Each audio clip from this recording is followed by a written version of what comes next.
Obi Hello. Obi-Topin. Ouais, exactement. Obi-Wan Kenotopin. Tout à fait. Obi. Oh là là, ça rappelle des souvenirs, certains souvenirs. On s'installe. Rappelle des souvenirs. Eh oui, on s'installe en vous faisant des bisous. Les profils de draft continuent sur Trash Talk, ça va Alex? Bah ouais, ça va nickel. On enchaîne. On est confiné mais on continue les profils, ça ne bouge On pas. essaye d'être prêt pour la draft, quoi. Exactement, on le rappelle en long et en large, vous l'avez déjà noté 150 fois, mais on va le faire une 151e. Le 18 novembre, sur la chaîne préférée de ta chaîne préférée, la draft 2020 de la NBA sera commentée en direct, avec notamment Léon Salaprod, Alex Bibi et Simon, sauf Cataclysme. Jusque-là, vous l'avez vu, chaque jour, on vous propose du contenu. On est là avec vous au petit-déj, au déjeuner, au dîner et tous les midis. Il y a un profil qui tombe, on en a déjà fait pas mal, Alex.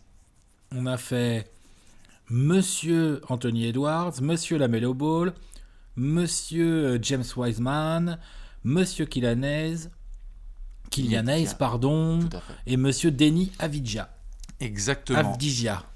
Pardon. Avdia pour les gens qui vont nous tacler à la gorge. Ah, ça. Aujourd'hui, on est sur un poste 4 dont on va pouvoir parler en long et en large. Le concept, il n'a pas bougé. La trame reste la même. Quand on fait un profil de draft, on fait d'abord le profil complet, donc les qualités et les défauts. Puis ensuite, on va aller dans le labo, comparer un petit peu ce joueur à un joueur NBA actuel ou ancien. Et enfin, Alex, dans la dernière section. La dernière section, on dit aux gens exactement à quelle place et par qui le joueur va être drafté mercredi. C'est voilà, comme ça. c'est tout, c'est simple, c'est fluide. Enfin, voilà, exactement. Il n'y a pas à tortiller, quoi. Il n'y a pas à chier, comme on dit. Hein. L'X-Source tel Trash Talk, we already know. Nous savons déjà. Du coup, on ne va pas perdre de temps. Nous allons parler aujourd'hui de monsieur Obi-Toppin, qui crée évidemment le buzz. Il y a beaucoup de choses à dire autour de Obi-Toppin. On va quand même commencer par la base. Les dimensions athlétiques et le jeu. Attention, on est sur un des joueurs, pour ceux qui ne l'ont jamais vu jouer du tout, allez le regarder, qui était considéré comme le meilleur joueur de NCAA l'année dernière. Ah oui, voilà. Considéré comme le meilleur joueur de NCAA l'année dernière. Il a une particularité par rapport à pas mal d'autres profils qu'on a fait là juste avant. Il est plus vieux. Ah. Notre ami Obi-Toppin, c'est un 98, comme on dit dans le jargon. Donc c'est un joueur qui va sur ses 23 ans. Il n'en est plus très loin, ça sera pour mars. C'est ça. Donc avec une saison NBA qui démarre fin décembre, en gros 3 mois plus tard, il aura 23 ans. Donc c'est vraiment un profil plus vieux que les autres. Donc il y a eu là-dessus, autant c'est le meilleur joueur de NCAA l'année dernière, autant on va en discuter pendant cette vidéo. Il y en a qui disent ouais mais attends, qu'est-ce qu'il a comme contre des enfants. Réel potentiel. Ouais, exactement. Tout à fait. Il s'est tapé contre des enfants, ouais t'as raison d'en parler Bastien. C'est peut-être aussi parce que l'autre, dans le genre bestial, il peut faire passer pour des enfants un paquet de monde. Hein. Tout à fait. Et il y aura des vétérans même qui va faire passer pour des enfants. Parce qu'on est sur un joueur uber athlétique. On parlera des comparos évidemment, mais il y a de la TNT dans les mollets, capacité de monter à l'arceau. Ça a même dunké avec la balle entre les jambes en plein match. Allez voir vraiment, malade. La destruction de l'arceau est un objectif depuis la naissance, la capacité à rouler sur pick and roll et à bien attraper les alley-oops. Offensivement, Obi-Toppin peut débarquer demain matin en NBA et je ne serais pas étonné que ce soit je ne serais même pas étonné que ce soit le meilleur scoreur de cette QV. Je ne serais même pas étonné. Au début, possible. Ouais. Au début, fort possible. Après, il faut voir, j'ai quand même d'autres profils, je veux bien voir comment ils évoluent en termes de scoring. Oui, quand même, offensivement, il y en a 2-3. Tu vois, Anthony Edwards, par exemple, on veut bien voir, par exemple. Oui, bien sûr. Qu'on a fait précédemment, pour citer que lui. Effectivement, tu as raison, il y a le côté athlétique, il y a le côté aussi body parfait, 2m06, environ 100 et quelques kills. Hyper agile. Déjà hyper souple, mobile, des bonnes grosses épaules de poste 4, déjà bien sculptées et tout. Enfin, je veux dire, lui, il arrive demain. Non, il joue. Il se retrouve nez à nez avec Paul Millsap ou avec Blake Griffin. Ça va pas lui faire peur. Il y va, il n'y a pas de problème. Tout il à va fait. prendre le contact. Hein. On est dans le même range tout à fait de quand on a parlé d'Anthony Edwards et ou de James Wiseman, de ces joueurs qui, dès demain matin, comme le dit Alex, peuvent débarquer dans une franchise et dire genre, ok, il n'y a pas de problème. La notion d'intensité physique en NBA, je la prends et je la mange avec des spéculoos. Donc c'est sûr et certain que Obi-Toppin, on va le surveiller, on va l'attendre. Si on fait le profil complet, il y a évidemment qualité et défauts, on l'a dit, donc offensivement, un joueur complet. Donc ça veut dire aussi que, même s'il y a ce côté highlight, il y a un bout de shoot, ça a augmenté à 3 points, c'est capable de pick and pop, de tirer à mi-distance, de driver et de finir des deux mains. On est vraiment sur une arme qui peut scorer la 20aine de points en dormant d'ici très peu de saisons. Ah, mais clairement, t'as bien explosivité incroyable. Donc pour aller attraper des lobes ou comme tu viens de le dire, pour catcher sur pick and roll et aller au cercle et tout, là, il va être clairement, quand il sera bien servi, il va scorer. Bon petit toucher des deux mains, ça finit bien. Quand il peut pas dunker, il finit quand même souvent. Hein, les petits lay-ups, il évite les défenseurs et tout. And one contact. Verra. Exactement, on verra en NBA comment ça se traduit avec des défenseurs quand même un petit peu plus virils. Pas si dégueu au tir. Hein. Non, c'est ce que alors je le disais. geste, le geste est cracra. Moi, ça me va. Il a un petit côté Sean Marion, hein. Je suis vache peut-être. Mais t'es vache. Un petit côté, ouais, mais il a un petit côté quand même, ça part un peu de sous l'épaule quand même, quoi. Ça part un peu de oui, manteau, c'est sûr. Après, par contre, au niveau de l'efficacité, ça a bien augmenté. C'est pas mal, hein. Et donc, forcément, il y en a qui se posent des questions sur la véritable efficacité à 3 points d'Obi Toppin, parce que c'était pas non plus sur un volume extraordinaire, mais il n'empêche qu'il a progressé. Donc, ça peut représenter un profil où des franchises se disent ok, bon, voilà le genre de joueur que j'aimerais ajouter dans mon top 10 à peu près de la draft. Il en aura besoin, de toute façon. Enfin, je sais pas ce que t'en penses, Bastien, mais il aura besoin d'un bout de shoot dans le périmètre, vu son profil de joueur. Comme il est tellement athlétique, si jamais il a pas trop de shoot, les équipes elles vont même pas se faire chier, elles vont le laisser shooter. Et là, non, mais bien sûr. Il faudra de toute façon, parce qu'on va faire après les éléments de comparaison, il y a un mot qu'on doit quand même mentionner dans la preview d'Obi Toppin, parce que c'est là que ça devient évidemment touchy, c'est défense. Dès qu'on parle de défense, on va pas tourner longtemps autour du pot.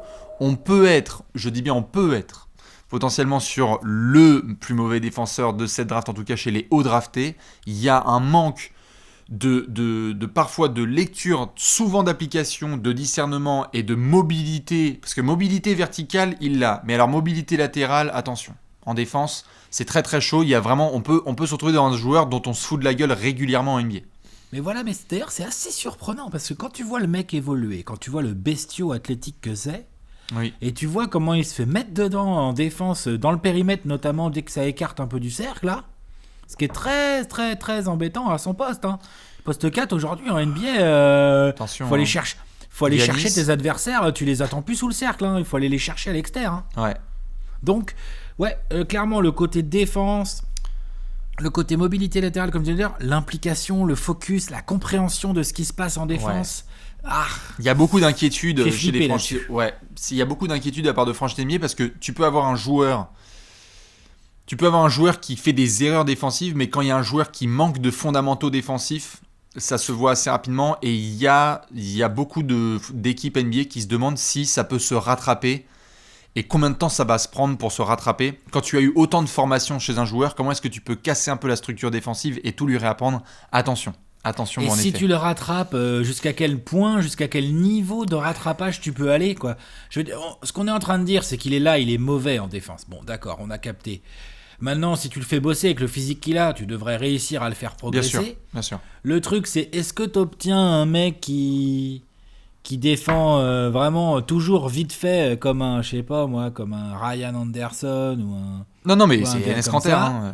Enes Kanter, ou est-ce que quand même tu peux obtenir un mec qui te produit un minimum, parce que justement il est très athlétique, donc peut-être à la Blake Griffin ou des gars comme ça, qui quand même, sans être des gros spécialistes défensifs, vont te produire quand même un minimum de défense, quoi. Bien sûr, c'est toute la question, et on en parlera dans le comparo. C'est sûr qu'il y a des joueurs que tu peux aller chercher, quand tu regardes un petit peu le body type d'un Tobias Harris par exemple, un autre joueur dont on pourra parler dans les comparaisons, qui a été capable de bien bosser défensivement pour devenir ce joueur des deux côtés du terrain. On est obligé de parler de défense quand on parle du profil d'Obi Toppin, parce que c'est ce qui fait en majeure partie, voire en quasi-totalité, la raison qui le fait sortir du top 3, top 4 des mock drafts ou de cette draft 2020. Offensivement, il est sur le podium. Il y en a certains qui le mettent en 1. Malheureusement, en défense, il y a tellement de trous et de difficultés que ça le fait chuter. Par contre, on peut se pencher, Alex, sur un point qui est souvent sous-estimé, et qui est assez en contradiction avec la défense, c'est que lecture de jeu. Hein. Putain, jeu de passe, lecture de jeu, il y a tout ce qu'il faut, quoi. Mais je te dis, moi, quand j'ai commencé à m'intéresser à ce joueur, parce qu'il ressemble à un joueur dont je vais pas citer le nom, mais alors que j'ai tellement kiffé et tout ça, donc je me suis dit, j'ai vu les premiers highlights, pour le coup, vraiment. J'ai vu les premiers highlights du gars, j'ai fait genre... Putain, c'est Amari Toppin, c'est ça, tu vois, genre voilà, j'étais là genre waouh. Du coup, je me suis intéressé au phénomène, et du coup, je suis complètement d'accord avec toi. au-delà même de la vision, il y a un bon esprit, tu sens, il y a un bon, comment dire, c'est un joueur collectif. Il y a quoi. du feeling et il y a du collectif. C'est un joueur qui donne la balle, qui va faire la bonne passe, qui met de l'énergie, qui va te faire un tout petit peu de playmaking, même si c'est quand même beaucoup plus un scoreur. Et du coup, je suis d'accord avec la comparaison que tu fais, c'est très surprenant du coup d'avoir cette sensation où en défense, t'as l'impression qu'en défense, il découvre il est le jeu. C'est ça, exactement. Et c'est quelque part ce qui, donc, comme on l'a dit, intrigue des franchises, mais en rassure certaines aussi. C'est parce qu'il y en a qui se disent aussi, attends. Un mec qui peut lire aussi bien le jeu d'un côté du terrain, ça veut dire qu'il peut le faire de l'autre côté. Est-ce qu'il lui faut le bon cadre, la discipline, ou aussi le fait qu'il s'en soit battu les couilles totalement, excusez-moi de l'expression, au niveau inférieur, qui fait que chez les pros, il y a un peu plus de caméra, il y a un peu plus d'attente, et là cette fois tu peux pas te permettre, parce que sinon dans la NBA actuelle, tu finis très très vite sur le banc, quoi. Est-ce que pour cacher ses soucis de mobilité latérale et dans le périmètre, est-ce que tu penses qu'une équipe qui le trouverait vraiment suffisamment fort en attaque pour le garder sur le terrain, qui n'a pas envie de s'en passer, pourrait le faire jouer 5 ? Ouais, c'est une possibilité. Non mais tu vois, complètement. Il y a eu déjà des mentions, tout à fait, tu as raison de poser cette question, il y a eu déjà des franchises qui ont parlé, qui ont évoqué et murmuré la possibilité d'avoir des 5 où en fait... Obi Toppin est entouré de 4 chiens de garde, 4 couteaux de chasse sur les lignes extérieures, que tu lui apprends à bien gérer sa verticalité pour contrer à l'arceau. Et après, tu as un monstre offensif qui fait que ton line-up est assez positif, quoi, en fait. Parce que lui, pour les pivots NBA actuels, je veux dire qu'il peut être chiant à défendre. C'est un massacre. Il peut être chiant à défendre. C'est un massacre. Il a le drive, il a tout. Il y a un paquet de pivots de la NBA actuelle, ils peuvent juste pas défendre Obi Toppin. C'est impossible, en fait. Non, c'est clair. Il a cette notion d'agressivité qui est intéressante. On en parlait en préambule. Vous irez vous renseigner si vous voulez. Alex tu parlais au tout début de cet âge avancé et du fait qu'il va avoir bientôt 23 ans. Regardez sur les 10 dernières années le nombre de joueurs qui ont été draftés haut, qui ont plus de 22 ans. C'est rare, hein. On est de plus en plus dans des classes de freshmen. On parle de Damian Lillard, ce qui a été réussi. Par contre, on a aussi du Jimmer Fredette et d'autres garçons comme ça qui ont fait leur cursus complet. Surtout que c'est un profil un peu bizarre, hein, parce que je crois qu'il a fait 4 ans. C'est vrai, t'as raison. Oui, vas-y, tu vas y dire. Qu'est-ce qu'il y a comme exemple réussi ? Il y a Lillard, exemple très réussi de mec drafté un peu, bouge pas, parce que plus vieux. J'avais vu. Est-ce que Mikal Bridges à Phoenix, il est pas arrivé un peu plus vieux aussi déjà, lui ? Si, plus vieux, mais en fait, c'est plus de 22. Je sais pas, ouais, non, je pense pas non plus. Lillard, Fredette, je vais te ressortir ça parce que Qu'est-ce qu'il y aurait comme mec comme ça là, qui a été drafté quand même ? Je parle hors européen, qui arrive plus tard et tout. Non, tu sais qu'il n'y en a pas des masses. Hein. Il n'y en a pas des masses. Non, bah oui, c'est pour ça. C'est pour ça qu'il y a des gens qui se demandent justement si à cet âge avancé, ça peut être un joueur qui va atteindre un cap supérieur ou est-ce qu'on a déjà à peu près une idée de ce qui va se passer avec lui. Bon, je l'ai plus sous les yeux, mais... Faut voir aussi, ça dépend ce que tu cherches. Hein. Si l'autre il arrive, ok, il a déjà 23 ans, mais s'il te met tout de suite 20 points par match, quelque part, bon. Ouais. Non, faut voir sûr. Après comment il peut progresser. On n'a pas trop parlé du rebond. Je pense que c'est un secteur un peu décevant chez ce joueur par rapport à ses qualités athlétiques. Je pense que c'est un truc sur lequel il va devoir bosser. Ah bah tout à fait, hein. Tu parlais d'un Stoudemire dont on va parler dans la section suivante. Est-ce qu'il a dépassé une seule fois la moyenne des 10 rebonds ? Stoud ? Je sais pas, mais il a dû souvent être à 9,5 par contre. Oui, voilà. Mais bon, par rapport aux qualités athlétiques et à ce côté freak, on était tous en attente d'un peu plus. Je te rejoins là-dessus. Obi Toppin, il peut dominer dans les airs de manière indécente. Ouais. Indécente. Blake et l'a fait, il a le body ici, il commence à faire un écran avec la détente qu'il a, il y a personne qui lui pique un rebond en fait. Tout à fait. Blake l'a fait, en fait. Blake l'a montré et voilà. On a vu plusieurs saisons, exactement. Même s'il n'y en a pas eu non plus des masses au-dessus pareil des 9 rebonds et demi, mais on peut attendre ça. Le profil est hyper intriguant. Allez le voir. Je pose une dernière question avant d'enchaîner et je veux bien la réponse de tout le monde et ta réponse, Alex. Dès demain matin, le joueur le plus spectaculaire de cette draft ? En tout cas, en termes de violence athlétique autour du cercle, ouais. Abonné top 10 dès le 22 décembre. Ouais, je pense, parce qu'il a vraiment un truc en lui. Et bestial. Dans ses dunks, là, il y a un truc vraiment bestial. Et il y a un truc aussi dans sa mobilité, sa façon d'exécuter certaines phases de jeu à la vitesse de la lumière. Je pense que lui, en transition... Mais non, ça va être très chaud. Tout à fait. Et évidemment, pour terminer, on l'avait déjà mentionné, allez vous faire notamment ces interviews, celle avec Mike Schmitz d'ESPN, et d'autres interviews. Vraiment un personnage. J'ai pas d'autres mots. C'est vraiment un caractère qui va être hyper intéressant à regarder dans la franchise dans laquelle il va débarquer parce que n'a pas la langue dans sa poche. hyper souriant. Voilà, c'est vrai, je pense. Ouais. Il peut mettre de la TNT. Il y a du trash talking. Il y a vraiment un package qui est hyper intéressant avec Obi Toppin. On va devoir enchaîner justement avec l'autre section. C'est peut-être la meilleure avec Obi Toppin. C'est à quel joueur le comparer en NBA. Il y en a un paquet.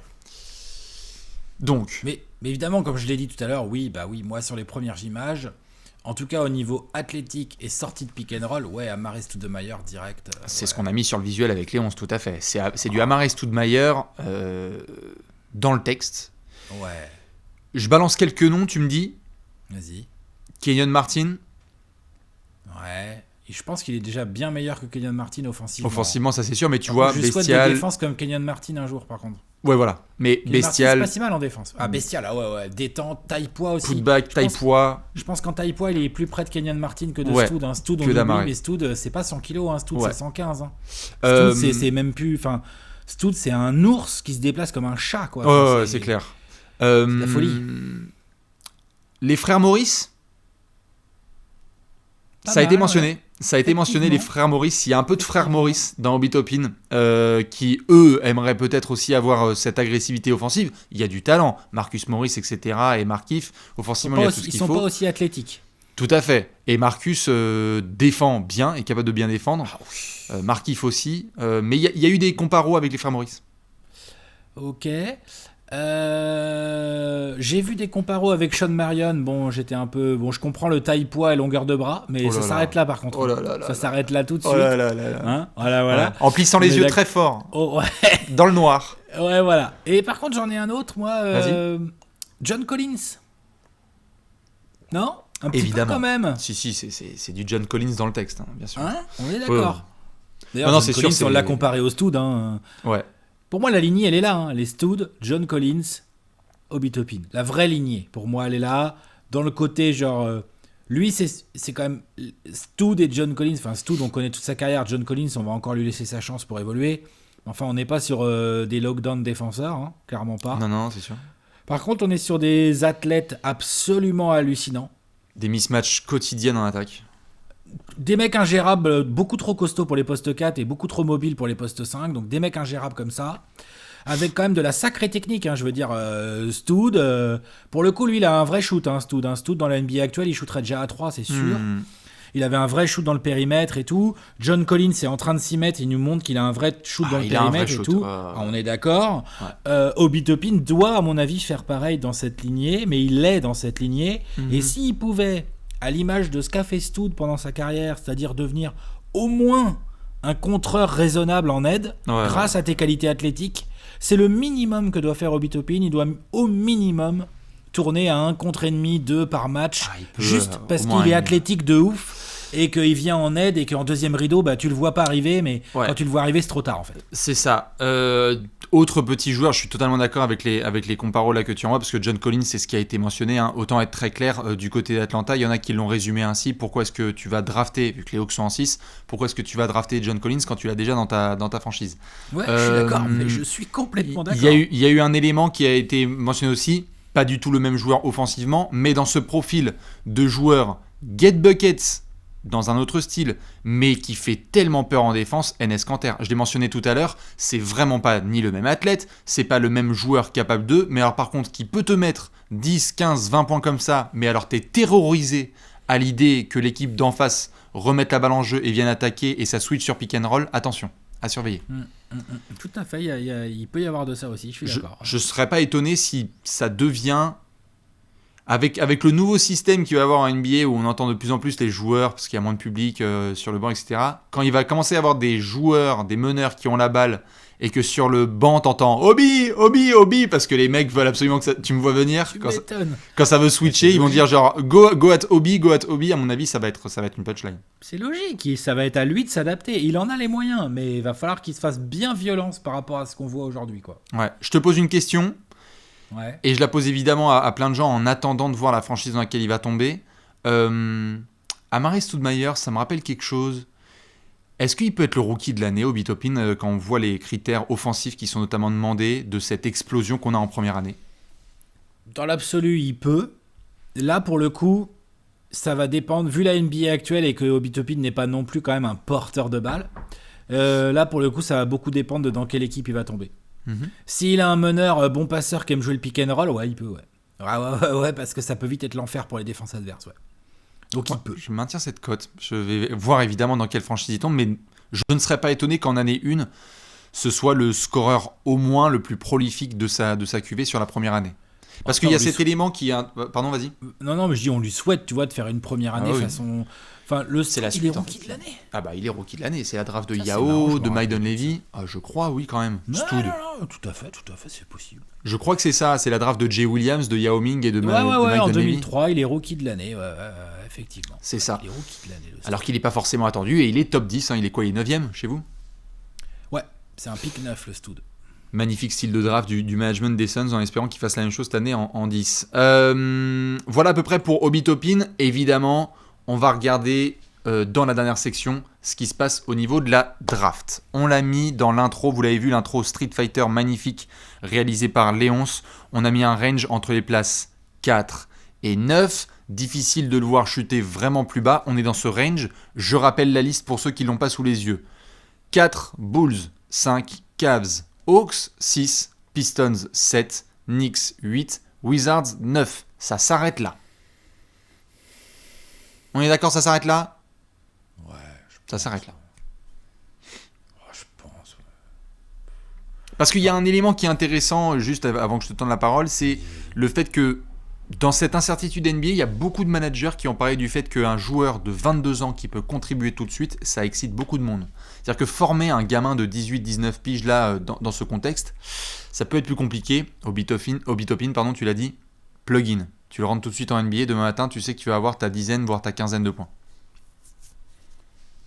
Non, la question que je me pose, c'est par rapport au tu disais, est-ce qu'il peut descendre en dessous? Je me pose la question, en dessous de 9. Oh, il passe pas les Wizards. Je pense quand même que les Wizards, ça passe pas. Si ça passe les Knicks, on va les faire un par un. Podium, c'est mort. Alex, Bulls, j'ai envie de dire c'est mort. Ça me paraît compliqué. Laurie Markkanen, Wendell Carter, en termes de fit et de besoin, je les vois pas viser là-dessus, les Bulls. On en a suffisamment parlé. On a parlé de la Melo Ball, on a parlé de Killian Hayes, enfin on a parlé de pas mal de profils comme ça qui n'ont absolument rien à voir avec Obi Toppin. Donc je vois pas les Bulls le prendre, je suis d'accord avec toi. Mais les Cavs, bah c'est toute la question. Les Cavs, t'as un mec justement pour le coup là de 22 ans qui peut très bien jouer et scorer sans ballon alors que t'as déjà des croqueurs de ballon sur les lignes arrière. Ça peut être une bonne addition, non? Tout à fait. Au moment où on parle, le débat à Cleveland, il est entre Deni Avdija et Obi Toppin. Ça a mentionné certes du Isaac Okoro, un garçon dont on pourra parler aussi par la suite. Mais Obi Toppin en 5 chez les Cavs, ça a beaucoup de sens à mon goût. Alors après, il y a toutes ces interrogations, Alex, parce qu'on a encore du Kevin Love, on a encore du Larry Nance, on a encore des joueurs qui sont dans le coin. Ça pourrait lui prendre de la place par rapport à ce poste 3 dont les Cavs ont réellement besoin, quoi. No disrespect envers Cedi Osman. Oui, tout à fait. Donc ça va dépendre aussi des plans des Cavs. Est-ce que les Cavs sont toujours dans l'idée de trader Kevin Love? Larry Nance peut jouer 5. Oui. Je pense qu'ils vont essayer de trader Kevin Love. C'est pour ça que j'exclus pas que les Cavs misent sur un Obi Toppin. Maintenant, je suis d'accord avec toi. Peut-être que le poste 3 est la vraie prio pour les Cavs. Ouais. C'est pour ça que le jeu de domino qui peut avoir lieu, c'est Obi Toppin en 5. Attention, si les Cavs voient que Avdija est disponible, ça part là-dessus. Et attention, là, la potentielle petite dégringolade. 6, Atlanta. C'est dead. En tout cas, aucune traction qui va dans ce sens. Si ce n'est, rappelons-le quand même, que Atlanta pique en 6 Obi Toppin parce qu'il y a un transfert qui est en place avec une équipe qui veut rentrer dans le top 10 de la draft. Mais donc pas pour jouer à Atlanta. Certainement pas pour jouer à Atlanta. En 7, tu as Détroit. Tu sais pas encore ce qui se passe avec Blake, t'as Sekou. Oh putain, ils vont pas empiler quand même. Pardon. Non, t'es sale. Ça en dirait long sur le management, le nouveau management. Ouais, non, Troy Weaver, on va lui laisser la place. Pas. Non, je ne pense pas qu'ils vont faire ça. Je vois pas Détroit prendre Obi Toppin, j'ai du mal à y croire. Non, pareil. Et puis Troy Weaver, à mon avis, il va booster plus sur le potentiel. C'est chez les Knicks qu'il y a la vraie interrogation. Parce que en l'état... Ils le prendre, hein. Tout à fait. En l'état, la vraie discussion, elle est entre Obi Toppin, Isaac Okoro, Killian Hayes, d'autres noms qui peuvent rentrer dans la discussion. Beaucoup de gens qui parlent de ces liens d'agents entre Obi Toppin et CIA, les Ron Rose et compagnie, etc. Obi Toppin qui débarque demain dans le Madison Square Garden, moi je signe. Hein. Ah bah ouais. J'aime bien Julius Randle, mais moi je signe. Hein. Ah ouais, je pense que les Knicks, ça peut tout à fait être un choix que les Knicks font. Sinon, ça tombe en Wizards. Où est-ce que tu le vois, toi, Alex, Obi Toppin? Je réfléchis, les Wizards, ils ont leur duo derrière, ils vont pas trop y toucher. Ils ont Rui Hachimura qui est un peu sur ce poste-là, mais qui doit pouvoir jouer 3 quand même. Oui, ou même Obi Toppin, ils vont se démerder, quoi. Parce que la raquette Rui Hachimura Obi Toppin, par contre... Tu vas te faire ouvrir, mais à longueur de soirée. Hein. Non, mais c'est pour ça. Si long, c'est pour le plugin en sortie de banc et voir comment ça se développe, lequel des deux se développe bien. Parce que Rui aussi, il a pas 18 ans. C'est pour ça, genre, vraiment, tu crois vraiment les Wizards, ils le laissent pas passer? Tu crois vraiment qu'en 9, les Wizards, ce sera forcément leur meilleur choix, Obi Toppin? De ce qu'a dit Tommy Shepard, dernier podcast de Zach Lowe, évidemment, c'est à prendre avec des pincettes, mais ils ont besoin de joueurs capables de contribuer tout de suite. Donc ça parlait de Onyeka Okongwu ou potentiellement d'un Obi Toppin, parce que ça rentre demain dans le plan de Scott Brooks, ça contribue. Ça contribue. Et honnêtement, tu mets Obi Toppin en sortie de banc chez Scott Brooks, ils sont très contents, les Wizards. Donc du coup, je suis assez d'accord avec toi. Ça passera pas 8-9, mais j'ai quand même une sensation, c'est 8-9 quoi du coup. J'ai pas l'impression qu'au-dessus il va être drafté. Peut-être les Cavs. Je vois pas les Bulls le prendre, je vois pas les Hawks le prendre, je vois pas les Pistons le prendre. Tu vois ce que je veux dire? Genre c'est peut-être genre le range, c'est con hein, c'est peut-être 8-9. Tout bête. J'ai l'impression que ça se joue. Et puis si ça passe en 8-9, attention hein, parce que les Suns ils vont pas le prendre. Je crois pas. Bah les Spurs, bon. Les Spurs. Ah, ce sera une aubaine hein, mais bon. Putain, si vous pouvez avoir ça en 11, par contre, c'est magnifique. Hein. Aldridge contre un paquet de peanuts. Hein. Let's go. Obi Toppin en 11, là, c'est magnifique. Ouais. Donc, ouais, non, le range 8-9, j'aime bien. Je vais à peu près te suivre. Je pense que ça se joue clairement entre nos amis les Cavs et les Knicks. Okay. J'ai le sentiment. Très intéressé de voir ce qui va se passer avec Cleveland. Ils ont beaucoup laissé entendre que ça se passerait autour de Deni Avdija. Maintenant, est-ce qu'ils vont craquer au buzzer? C'est pas la première fois que le management aussi de Cleveland laisse passer des mots et nous montre aussi autre chose. Donc, à surveiller. Allez, vive le Madison Square Garden. Toi, tu veux juste voir le nouveau stud chez les Knicks. Moi, je veux voir Carlos Boozer, époque Tom Thibodeau, sous Tom Thibodeau. Let's go. Get buckets, on y va. On galère à trouver du scoring, on va enfiler à Obi Toppin et on va laisser Tom Thibodeau former tout ça. Ce qui n'est pas forcément en adéquation avec ce qu'a dit le management de New York qui veut développer de la pépite sous Tibbs, mais tu crois que ça peut sortir du top 10 ? Je sais pas, parce qu'il y a tellement d'incertitudes autour de cette draft. Obi Toppin est un joueur qui paraît tellement fort offensivement et en même temps tellement compliqué et long à développer en défense. Enfin, tu vois, il y a pas mal de paramètres. Et donc, je te dis, moi, mon range, c'est 8 ou 9. Très bien. Eh bien, moi, ce sera donc 5 ou 8. Dites-nous, vous, où est-ce que vous le voyez, Obi Toppin ? Est-ce que c'est un garçon que vous voyez cartonner en NBA ou bien trop de complications défensives, ça ne peut pas marcher en 2020 ? Évidemment, nous, Alex, si je dis pas de bêtises, on se retrouve demain ? Exactement, on enchaîne. Les profils, on se prépare pour la draft. On va faire péter les muscles demain. Rendez-vous pour un nouveau profil de draft sur la chaîne YouTube de Trash Talk. Très bonne journée à toutes et à tous et à demain. Bisous. Ciao, bisous. Ciao.